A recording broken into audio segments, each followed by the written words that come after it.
Splash of Fanta on this Monday, November 16th, 2020. We are single-digit days away from college basketball season as we are taping 9 days out. On today's show, we are talking with the head coach of the 23rd ranked team in the country, who has hopes that his team will be even higher in the rankings as the season goes on. That's Chris Holtmann of the Ohio State Buckeyes. We'll talk about this Buckeyes team.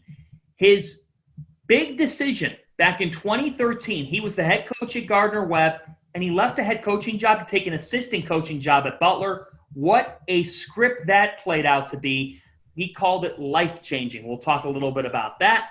But first, we are going to talk about the state of college basketball. And that's where I bring in Demetris Nichols. So, D, how do you feel 9 days out from the season? A lot of things has happened over the weekend. As we know, the Ivy League has canceled all winter sports. A lot of different teams are not on schedule to start on the starting date. I'm not feeling really good about the schedule because a lot of teams thinking they may play 27 games or 25 games. I don't even think teams get to play 20 games. The COVID tests are rising on the Midwest and the West Coast, even on the East Coast where I am. It's a lot of question marks out here. But I do think teams, universities, and conferences, whoever can afford to play can play. Big conferences can play, but the mid-majors, I think they're going to have issues. I don't think the NCAA wants to continue to lose money. So college basketball, especially college basketball, is big business. I do like the idea of the bubble, having a tournament-like playoff-type situation, but every team doesn't have the luxury to do that. So it's going to be interesting who plays, who doesn't play, who has to quarantine, who gets COVID, who doesn't, how that schedule is going to fit into everybody else's schedule. It's going to be interesting. What are your thoughts? Okay, so here's what we know. Senior Vice President of Basketball at the NCAA, Dan Gavitt, comes out and says there are no plans to change that November 25th tip-off date. Now, being single-digit days away from the season, if you're saying that, at this point, what that says to me is if you're two teams who have tested negative and if your league says it's okay for you to have non-conference games, that means we're going to see some teams tip it off on November 25th. Where I'm pointing to now is conferences. Will the Big Ten try to do what they do with football and say we're going to go to conference only? We're not playing non-conference games. You know, you have some controlled environments like Bubbleville at Mohegan Sun, and if they can pull it off in a bubble, why would you just totally axe those games? I think there's a lot of variables here, but I think now it's on the conferences to determine, hey, do we want to go forward with non-conference play, knowing that some teams are going to play, others might not. We could have a situation where there's a severe level of imbalance there. We'll see what happens. I think, you know, I maintain we're going to have some sort of a season. But here's what we do know, Demetris. Non-conference play is not controlled really in any way, shape, or form. It's on the two programs to work it out amongst themselves if they've got an agreement for a game. You know, unless you're in a bubble like the Bubbleville in Connecticut, your home-and-home agreement or a team coming to your campus, there's really not a high level of control there. And shouldn't we, during this pandemic where numbers are surging, try to find that? So I think I'm feeling very mixed here right now because I think this is a crucial week for conferences themselves. And here's the other thing. The NCAA says today that the tournament in 2021, March Madness, this upcoming season, is going to be in a centralized location, likely Indianapolis.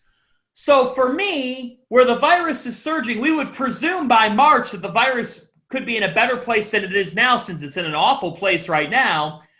We're going to go to a central location for March Madness, but we're not giving thought to doing some centralized locations right now when the virus is in a very tough spot. I look at that. It gets me thinking, what exactly are we doing here? And for the mid-major schools, I know that mid-major leagues can't do a bubble or pods. But what they can do is they can segment teams together for weekends, potentially, of back-to-backs or of 2 games in 3 days. Keep it in a controlled atmosphere, and you're only playing your league. There's a trust factor. There's the ability to reschedule if you need to. I think that the season kind of has to get moved around a little bit. You got to provide wiggle room. I don't think it's March Madness. I think April Madness could make more sense. Kind of what Coach Rick Pitino said, doing it in April and really push it back so we could kind of die down this whole COVID thing and just see what happens. But we really don't know. But back to the non-conference play. Non-conference is so important to some teams because playing well in non-conference games gets teams into the tournament based on the strength of their schedule. So not playing in non-conference games is tricky for some teams because they use that as an advantage to punch their ticket into the NCAA tournament. But, like you said, I think it should be in a bubble situation where all the conferences come together or each conference come together and have a conversation where, hey, 2 or 3 teams over here, 2 or 3 teams over here, and let's just have a playoff so everybody could watch, scouts can watch, and these kids, these young men and women could play the sport that they love. But obviously we do have to understand the protocol of COVID, and these tests are rising, especially on the Midwest, the same place where the NCAA tournament will be placed in Indiana. COVID tests are rising there too. So it's like, what do we do? I think it's just a waiting game, and the NCAA is just basically waiting to see what happens.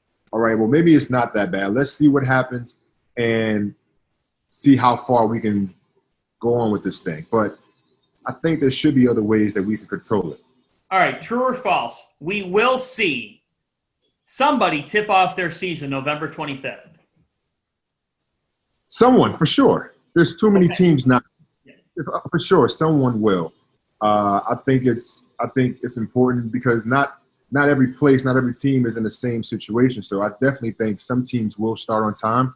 But there's still about 90% of the sport that's somewhat normal. We always knew there were going to be positive tests and some obstacles. I mean, I think it's so crucial that the season does lift off, and I think it will. You got to get that plane in the air. It was easy last March to shut down college basketball because it was a no-brainer. The NBA suspended their season, yet everything gets shut down for months. College basketball has been more impacted by this pandemic than any sport. They weren't able to finish last season, and now as they're about to start this season, the virus is surging. So I do agree. I think that we will see the season start. If there's going to be interruptions, we always knew there would be. Can you imagine players playing with masks on? Like me as a former player, I can't picture myself playing basketball with a mask on. You know how much lung capacity you have to have as a player, how hard it is to breathe already without the mask? I don't see players or coaches agreeing for their players to wear masks because I don't think that's healthy because you're breathing in your own air and it's just going to make you even more tired. So kind of what you said, kind of get that plane in the air. There is going to be turbulence. There may be rain and storms, and depending on how much turbulence there is, someone's going to have to make a decision to either land that plane or make circles around until it dies down again. So we'll see what happens. Yeah, this feels like the wait at the airport when you're on the plane in the middle of winter. You know this in Syracuse, and you're waiting to fly, and you got a big East game back when you were playing, and they come on and they go, we're de-icing, and de-icing can take hours. Oh, tell me about it. In this case, weeks, months, maybe the whole season. Hope not. I hope not. Let's talk about basketball. We had Chris Holtmann on, the Ohio State head coach. What's life like in the Big Ten? What does he see in this year's team? He brings in a couple of transfers, Justice Suing and Seth Towns, on top of what he has back in his backcourt. But life without Caleb Wesson, what's that hold? Here's the head coach of the Buckeyes, Chris Holtmann. This week on Demetris and a Splash of Fanta, we are pleased to be joined by Ohio State head coach Chris Holtmann, coming to us from down in Columbus. And Chris, as we tape, we are 9 days away from college basketball season. How would you describe the current climate in the sport? I think there's optimism that we're going to get a start underway. There's certainly concern about all of the numbers with the pandemic. It's great to be with you, John and Demetris, here to talk some hoops. But I think there's some optimism and yet some also understandable concern about, okay, how are we going to be able to navigate all this with the rise in numbers?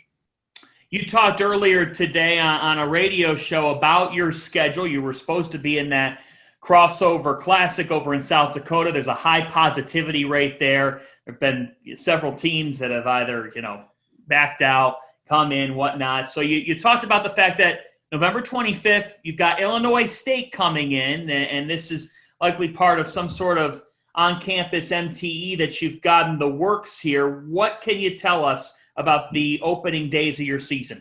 Well, you mentioned it. So we were going to play in the what was the Battle for Atlantis, and then obviously it got moved to South Dakota. They have incredible testing there in South Dakota. The event planners did a terrific job putting that event on. The Battle for Atlantis is always a great tournament. So we're really sad to not be able to go there. It did end up being about the positivity rate that our doctors said that's why they did not want us to participate. But it's a great event. I'm glad it's still going on. As far as what we're doing here, we have Illinois State coming on the 25th, and then we'll play another team. We're still putting the final touches on that contract. We've talked to schools like the school that we believe is going to be in that event with us is UMass Lowell, and we'll put on an event. Each of us will play 2 games. Hopefully we can all get them in, and I'm excited to get moving on with our schedule. Nice. Coach, so you said you spend 70% of your day on your schedule. What is that like on an everyday basis? It's different. It's different, Demetris. As a coach, that's the last thing you want to be doing right now with 9 days before tip, with 2 weeks before the season. But I will say this. I'm so excited that we're actually going to play games. And when you have your season canceled, yeah, I'm sure you guys are too. You get to talk about something else other than the pandemic. You're going to get to talk about games here and teams performing, and that's the exciting thing. Our players are going to get a chance to do what they've worked for all summer and all fall, and that makes me feel good. So no complaining from this guy about scheduling 70% of my day being scheduling, because I'm just thrilled we get to play games. If we have to do stuff on the fly and call up a couple of our neighbors in the state and say, hey, let's go play, we'll do that. I hear you. Chris, I think of that joy on November 25th, and knock on wood here, I hope we're talking a lot about basketball and that we're playing games. We're all excited about the prospect of that. But when you think about just as a coach, that role has changed so much over these recent weeks and over these last 8 months. How would you compare where your team would be in a normal year about 9 days away from the season to where your team is right now? I think there's a lot swirling around for all of us. And we all get so much of our news right now through social media, right? And nothing can put you on an emotional roller coaster more than social media when it comes to news and updates and all that. So I think for us, we're going to have to be resilient, as is every program in the country. We're going to have to be able to be pretty fluid and pivot potentially on a dime. But I think what you do reflect back on, John, is the idea that you're grateful that you get to do what you love, and that we will get to play games. We may not get to play them all. We're going to schedule 27. I don't think we'll play 27 games. I hope we will. We very well may not. But we're going to get to play a majority of them, I believe. Nice. Coach, so I'm a firm believer of sticking it out, waiting your turn. You had 3 players leave your program last year. What are your thoughts on the new trend of players transferring, going to different schools? And speaking of transferring, what do you see Justin Stewens and Seth Towns playing? What role do they play this year for you? Well, it's a good question. I think, and we've seen, right, the mobility in college basketball for the last 10, 12 years. We've seen Final Four teams that have built primarily through transfers here in these last 3, 4, 5 years. And that's just the way it's been the last 10, 12 years. I think, as you mentioned, it's a really hard thing for young players to understand that concept at times of there is a process to all this. There's a process to being good. I'm really excited about our I loved our team last year, loved everybody on our group. I love this group this year.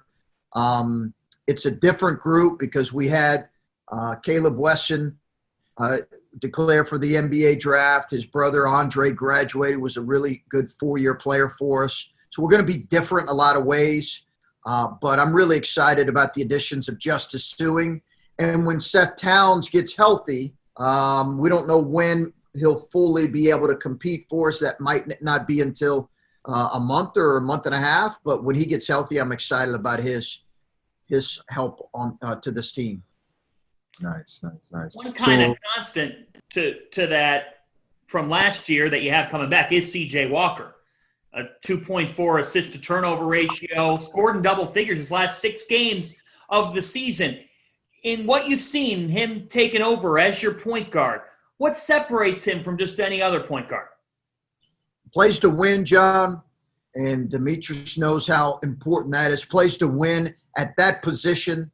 Understand them playing to win is so critical. He is a plus defender. His size gets him a little bit defensively at times, but he competes night in, night out. C.J. Walker competes, and he leads from that position.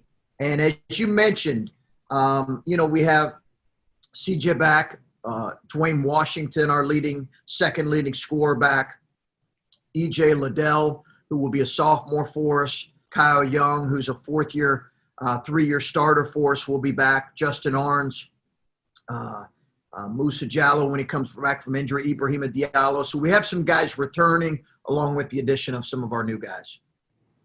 Nice. So for the listeners who don't know the whole Meechie Johnson Jr. situation, he's a 2022 recruit, but he graduated high school early. But he will be a freshman not only this year, but next year also for the Buckeyes. How was that decision made, and what are the benefits of that situation? Well, it was interesting. He was a part of our 2021 class. Mm-hmm. So this next year, he would be playing high school this year as a senior and then come in the fall. Right. And we had a young man on our team who was a graduate transfer, Abel Porter from Utah State, who ended up having a heart condition, a very rare genetic heart condition that ruled his career over. So at that point, we talked with Meechie about the idea of coming and doing kind of what football does and yet actually playing games. You know how football comes at the turn of the semester and they go through spring conditioning and the spring game and everything with their team. Well, it's going to be a little bit different because he'll do a lot of the same thing. It's just he's going to kind of be thrown right into the fire in the Big Ten, which I think most people will agree is the deepest basketball league in the country. So as you mentioned, he'll get his freshman year back. I think that was a benefit to him. It's really going to help him next year when C.J. Walker leaves, and we really need him to step into an important role. That's what I was thinking. I think it's a great idea because he could be in the locker room with the older guys. He can understand the culture at a certain time where he doesn't really have that pressure. Being in the locker room, being in the weight room, getting those extra shots up, extra practice, knowing the system. I think it's a great idea.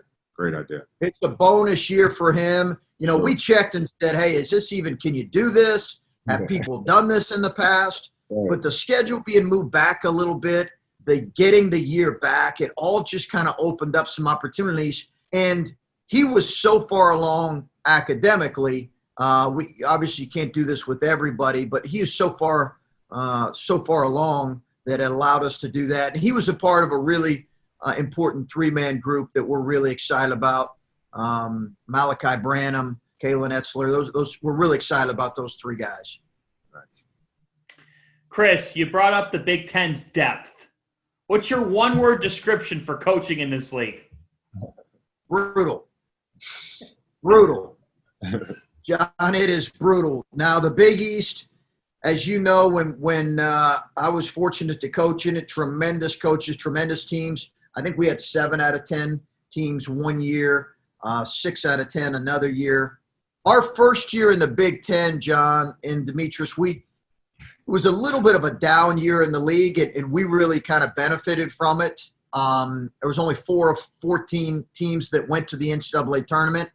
Year 2, 8 out of 14 teams went to the NCAA tournament. Last year would have been 10 teams out of 14 go to the NCAA tournament. 12 were in the top 50 of the net. 12 were really in bubble conversations going into the final week and a half of the season. It's the best and deepest league I've ever been a part of right now. With all due respect to those other leagues I've competed in, it's the best and deepest league. It's a brutal, brutal gauntlet, but it does prepare you for the NCAA tournament. I felt like as a 4 or 5 or 6 seed last year, we would have been really well prepared for the tournament. I think so, Coach. How hard was it leaving Gardner Webb as an assistant coach and then being a head coach? Being an assistant at Butler? It was an interesting and challenging decision for me. Butler is just it's a really, really special place. It's a great basketball job, tremendous basketball job. To kind of attach yourself to that program was appealing for me.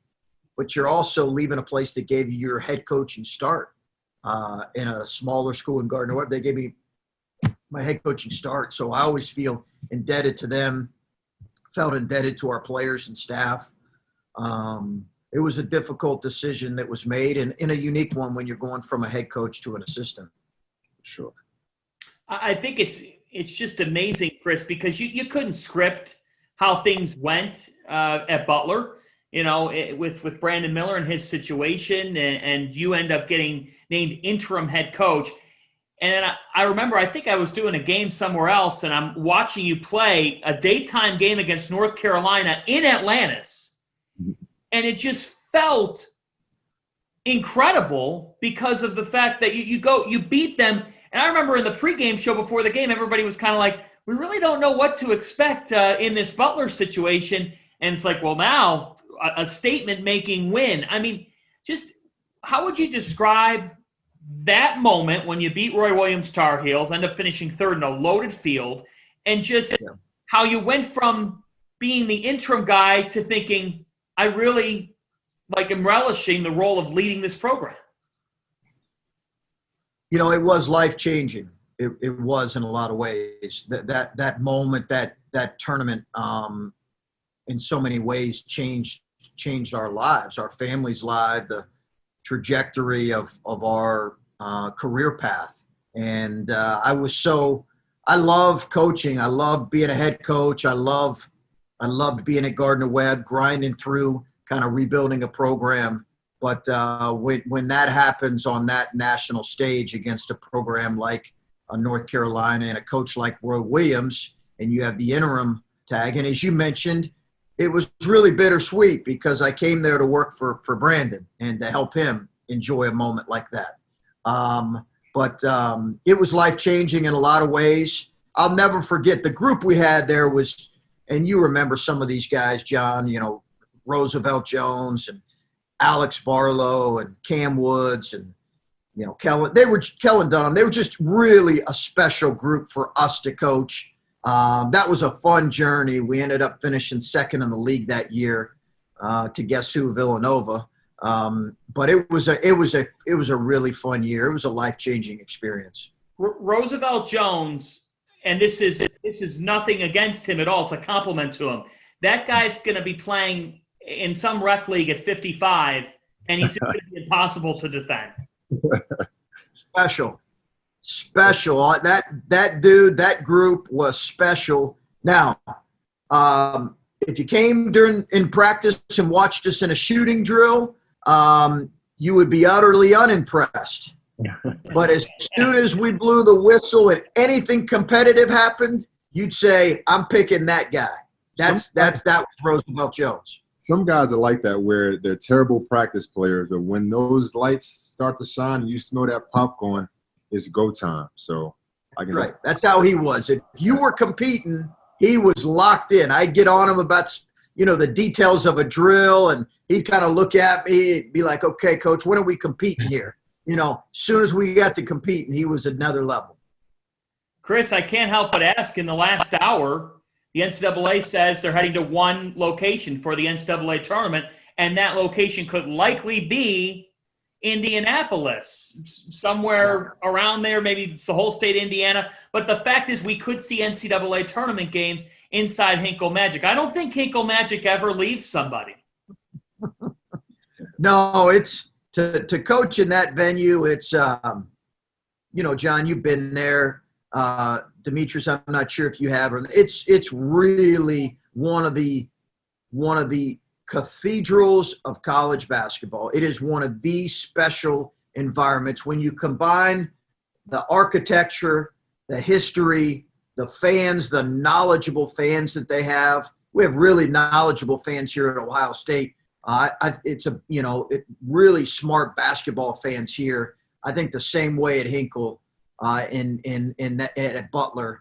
It would be a great environment, obviously, for an NCAA tournament game. Whoever's fortunate enough to play this year in a tournament would love, I'm sure, to play in that venue.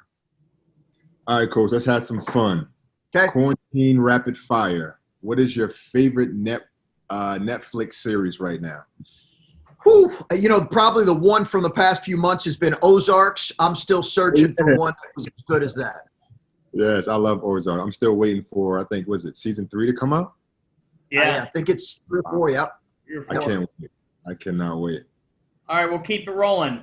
3 songs on a pregame playlist. Oh, my. 4 bands. Whatever you got. Yeah, three songs. Anything by Kirk Franklin, okay? Okay, Coach. Yeah, I'll get into a little bit of that. And I got a pretty eclectic music taste. After that, I'm gonna roll a little bit of country. No specific artist, but I'm gonna roll whatever is. So from Kirk Franklin to country, that is the definition of an eclectic music taste. What is your favorite Kirk Franklin jam? I'm very interested about this. Oh my gosh! Hold on. Let me see exactly if I can grab my phone, I'm going to tell you exactly what I got in there right now. All right. Okay. Yeah. Do we have a moment for that? We have more than enough time. So as you look, my favorite song is "He's Able." So it was from one of his first albums. It was called "God's Property." I think it was probably like the second track. It's called "He's Able." It's a classic song. You know what? I'll have to get you my favorite one here. Hang on here. Yeah. So how about you, Johnny? Who's your top 3?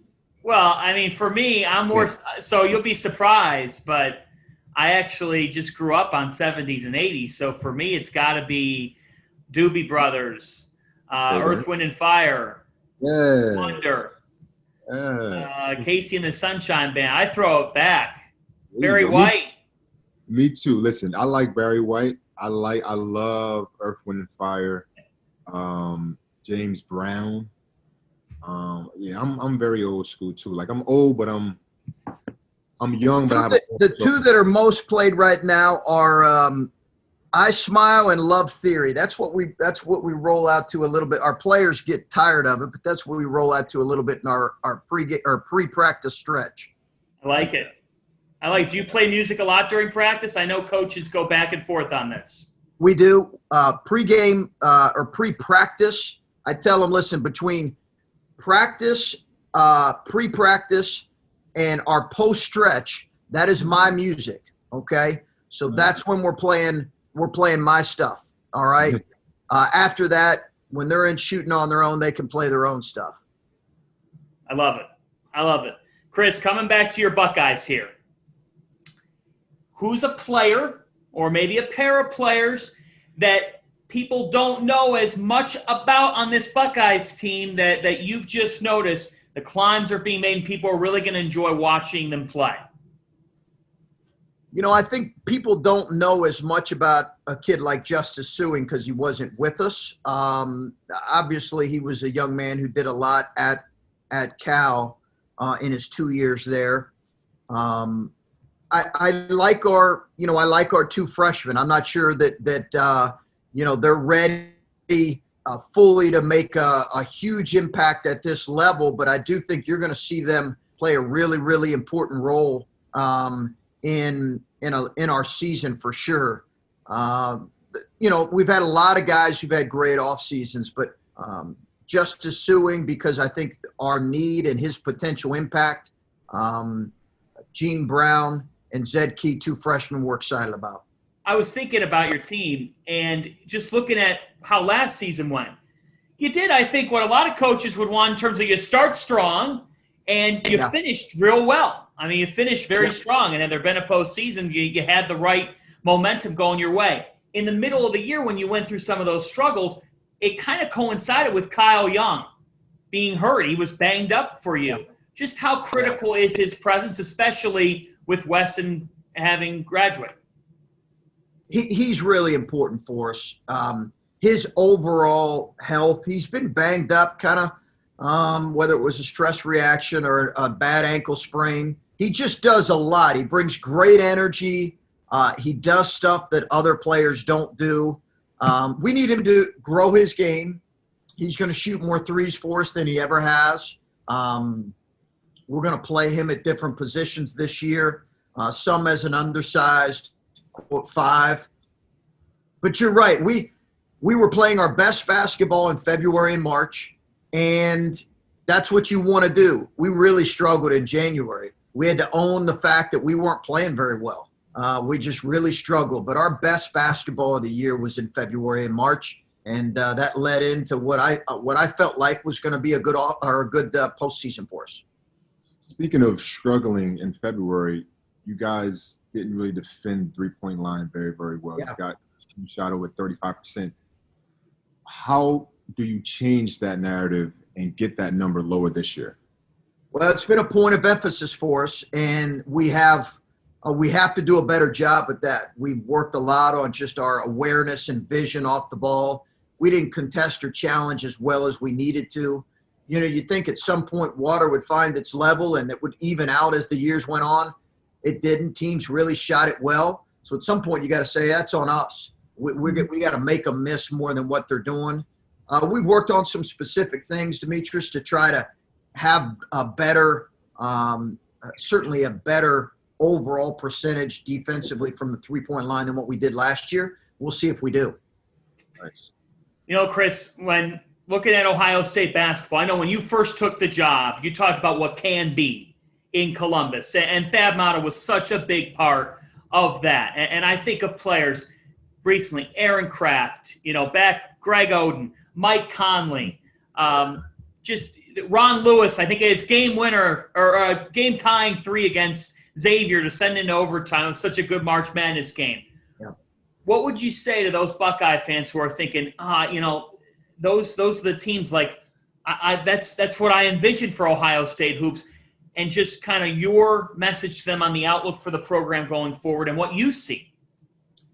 I love where we're at. You mentioned it. Thad took this program to levels and heights it had not been in a long time, really. I mean, there had been a long stretch and drought of Final Fours outside of Jim O'Brien took us to the NCAA tournament with Scooney Penn and Mike Red and that group. But before that, there had been a long drought, and Thad took this program to a different level.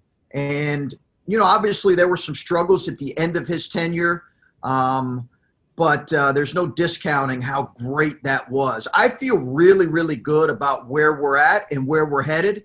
Our first 2 years here, we were picked 11th and 8th in the Big Ten in the preseason.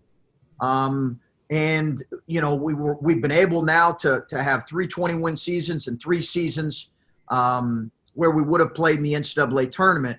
Having said that, I think we are climbing, and I feel good about where we're at and where we're headed. We're trying to focus on the day-to-day as much as anything right now, especially in this climate.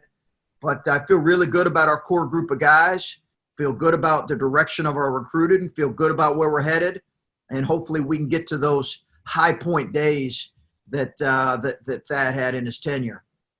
Well, Chris, you're a proven winner and a true leader, and we really appreciate you taking the time so close to the season. I was reading a couple things up, just getting ready for this back, in recent years, and one of the lines is he just gets it, and we know you do. Keep it up, keep rolling. Congrats on the success thus far, and good luck to you and your Buckeyes here this upcoming season, and stay healthy. Thanks, guys. You too. Great being with you, John and Demetris. Stay healthy. Thank you. Take care. Thanks again to Chris Holtmann for coming on. Demetris and a Splash of Fanta. Very fun conversation with the head coach of the Buckeyes. So they'll open with Illinois State. You heard him bring up UMass Lowell in that MTE. They were supposed to go to South Dakota, as he explained, but with that high positivity rate, that crossover classic has had tons of crossovers in it. It's been flat out crazy. As we turn to nickel dimers, let's give you some storylines that are catching our eye. And Demetris, the best thing that I saw all of last week, anything that you put on TV, even the great football, Kyler Murray would be one. But after that, Chet Holmgren, the top prospect in the class of 2021, putting on an absolute show. I am all in on Chet Holmgren, the 7-footer. Best player in the country. He can shoot the long ball. He can use his left. He dunks in traffic, but he also plays defense. He blocks everything. And if you notice, ever since COVID, he's been in the weight room and he's working on his strength and flexibility. I could tell that he's a lot more mobile and a lot more stronger. The only knock on him is high school is bad basketball. That's not his fault. He's doing what he's supposed to be doing. He's dominating the competition. I really think he's going to be really, really good on the college level. I would love to see where he's going to go. North Carolina's on the list, Michigan, Ohio State, Minnesota. He has a lot of thinking to do. Yeah, he does. He had 31 points, 12 rebounds, 6 blocks. Now, what people say is maybe the best prospect of any high schooler, Imani Bates, was also very good in this game for Yipsy Prep. He had 36 points, 10 boards as well. It was 11 from 22 from the field, and he's heading to Michigan State as of now in 2022, as Tom Izzo's had a great offseason. To your point, look, it's high school basketball, and you can dominate, and the question always is it translatable to college? What I saw from those two is too good for it not to translate. And I got to tell you, I have never seen a high school player like Chet Holmgren. It's unlike anything I've ever seen. We were texting back and forth, and I understand that it's high school, but the fact that he's 7 feet tall and was a primary ball handler on the fast break. He's a primary ball handler. He's putting the ball behind his back. 1 dribble crossovers, 2 dribble, he has the full package at a young age. Just wait until he gets around other good players, other good coaches to teach him the way, to teach him the things that he hasn't learned yet. But up until this point, whoever his coaches are, kudos and respect to them because they're really turning him into a complete player. He kind of has like the Kevin Durant frame where he doesn't really have a neck, but his shoulders is big. He's long, and he's so long that when you are playing against him, you can't really distract his shooting because he's so tall. He can just shoot right over you. And I think that part of the game is going to translate definitely into college, shooting the 3-ball. Love it, and I'm all in on Holmgren. I think it's a fascinating storyline to watch. We'll see what Bates ends up doing. The addition of this G League, the idea that you could go in the G League for a year before you head into the NBA as opposed to going to college. And we know that this one-and-done rule is going to get altered here in the coming years, and we could see kids that once again go straight from high school to the NBA.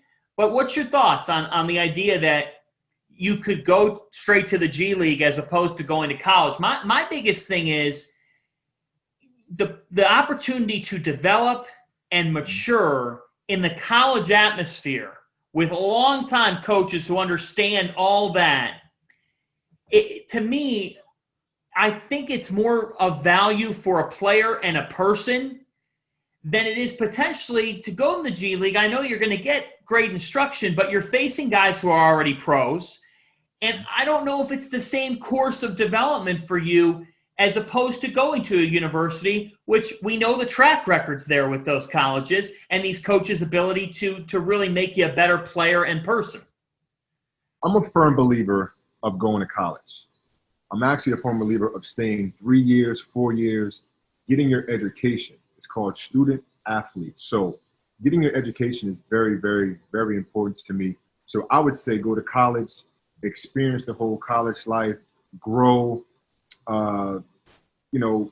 try to plan for plan B, because not every player is going to make it to the pros. So why, like, unless you're a guaranteed lottery pick, maybe you can go straight out of high school, or maybe you can go to the D League for a year, or even go overseas and play for a year and come back and get drafted. But go to college, enjoy being a young man, and experience the college experience. Some of my best years were in college. So I would always recommend to play in college and mature and get better on and off the basketball court. And one thing going to college is you're going to get better every single year. You can gain weight. You can get an education. And now you're ready to go to that next level. If you stay 3 years, 4 years, you're ready to go to the NBA. Now you're more mature. You're more physically mature. And you have a better IQ going into the pros. But, I mean, kudos to the guys who think they can go to the NBA straight out of high school, or go to 1 year in the D League. But it's tricky. Anything can happen in the D League. You can get injured. You may not get called up. Now what? Can you afford to go back to college? Maybe not. But if you go to the D League and maybe you don't make it to the NBA, what's your plan B? So I say go to college, get an education, stay 3 years, 4 years, and become a man. All right, next nickel dimer, Rick Pitino, Iona head coach. Rick Pitino is back, and this is a fascinating storyline. Now, the Gales are one of several MAC teams, and by MAC I mean Metro Atlantic Athletic Conference, not MACtion, Mid-American. They're one of several MAC teams that are on pause right now due to COVID. So Rick Pitino talks to the New York Post over the weekend and says that he is in favor of April Madness, not March Madness. We talked a little bit about that. But that he says, take everybody. Everybody should be in the NCAA tournament. What's your take on that? My take on that, there will be a lot of upsets. A lot of the teams that are supposed to win, they may get knocked out on a team like Iona being coached by a great coach and Rick Pitino. One thing about Rick Pitino, he knows how to coach. He knows how to turn good players into NBA players. So if everybody goes in one big bubble and plays each other like a tournament, there are going to be a lot of upsets, but I think it'll be fun. Okay. It's like it would be chaos, but here's the thing. Right now, the 68-team field, there's really nothing better than that. I understand that it's going to be hard to judge some of these teams, but if we're talking about a potential bubble or pause or whatever you do in Indiana, to take 350 some odd college basketball teams and put them in a tournament just does not seem realistic. And here's the thing. You got to earn that. You know what it's like. You got to earn that. What's the point of playing the regular season to the degree you're trying to complete it if you're just going to take every team to the postseason to begin with? That doesn't make any sense. But it's for just this 1 year. I think it'll be fun. I think it'll be something to talk about, something to do, something to watch. It's fun. We never know. There may be a diamond in the rough out there that's at a small school that can turn this whole tournament upside down. You never know. We were talking off camera about being an underdog. I'm a firm believer of being an underdog, and I love underdog stories. There will be a lot of underdog stories if that were to happen, have all teams playing in one tournament. But like I said, I think it'll be fun. Syracuse, you were never an underdog. No, me personally, I was an underdog because I had to work my way up the ranks. I went from last player on the bench to leading the Big East Conference in scoring. It wasn't like I got the keys to the car when I first stepped on campus. I had to work my way up. So like I'm always rooting for those underdog teams and underdog players to be successful. All right, Nickel Dimers, NBA draft is Wednesday night, 8 Eastern time, ESPN. What's the NBA draft storyline that's on your mind? Listen, there are 5 guys that can go either 1, 2, 3, 4, 5. Okay. Onyeka Okongwu from USC. This kid, 235 pounds. He plays at a different speed. He always seemed like he was ahead of the play, especially defensively. He can block shots. He can rebound. He shot 61% from the field, so that means that he has great hands and he has a great touch. He has a great feel for the game. He can go top 3, top 5. Obi Thompson, Dayton, NBA ready. Amari Stoudemire's body frame. He can shoot the 3-ball a little bit. He can use his upper body to finish up over smaller defenders. I think he can really be a good player. I think he can blossom into an all-star one day. LaMelo Ball.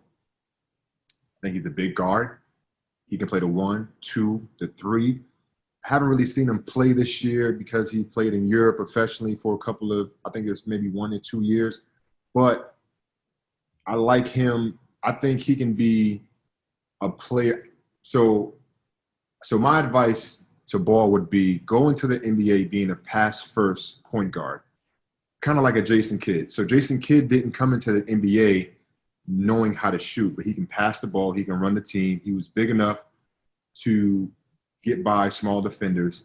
I think if he goes into the NBA being a pass-first and then working on his jump shot later, I think he could potentially be better than his brother and potentially being an all-star. The last 2 picks. Wow. James Wiseman. Yep. Freak of nature. I think him going number 2 to the Golden State Warriors, that's exactly what Golden State Warriors need. They need a big that can run, dunk, catch lobs, block shots, and rebound. He's going to make it easier for guys like the Splash Brothers, Clay and Stephen Curry. And he has an opportunity to win a championship. Yeah, it would be great for him. It's a great fit. Great. And lastly, I think the number 1 pick would be Anthony Edwards from Georgia. He is a freak athlete. He takes a lot of tough shots, but he makes a lot of tough shots. So I see him going to Minnesota with him and Cat and D'Angelo Russell. I think that's a nice trio to really start to win. I think he's not going to be able to – so I think he can become an all-star playing on that team and hopefully try to make it to the playoffs and try to cause some havoc in the playoffs in a couple of years. Not right now, but in a couple of years. All right, I have 3 storylines that come to mind. Number 1 is quite obvious. What happens at number 1? Because I think the Timberwolves are going to try like hell to trade out of this pick. The fact is there are more questions than answers with a couple of the top players. You are betting on potential. This is not a great draft class. Next year's class is going to be better than this one. Not to put the draft class down, but it's just not as good of a level as we've seen in some recent years. Now, for number 1, I would – go ahead. That's debatable. I just don't think this class is anything that special. I really don't.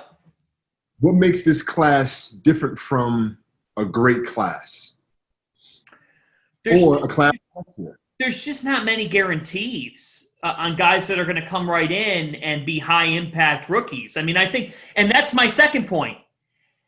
For the teams that are outside of the lottery, there's an opportunity that knocks for you to get a player that's just as good as somebody taken in the lottery.